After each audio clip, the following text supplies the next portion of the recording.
So hello বন্ধুরা, আজ নিয়ে এসেছি 8-10 কেজি শিঙি মাছ, অন্য কোনো মাছ না। আজকাল শুধু শিঙি মাছ নিয়ে এসেছি। আমার পিছনে যে হাড়িটা দেখছো এর মধ্যেই রয়েছে সব শিঙি মাছগুলো।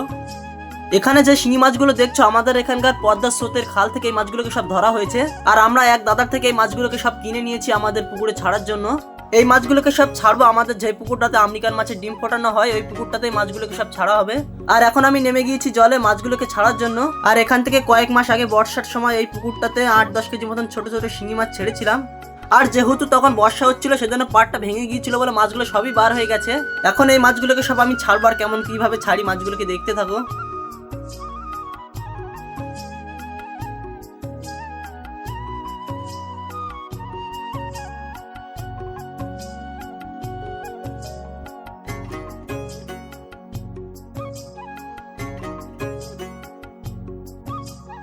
ভিডিওটা এই পর্যন্ত, দেখাচ্ছে নেক্সট ভিডিওতে। বাই।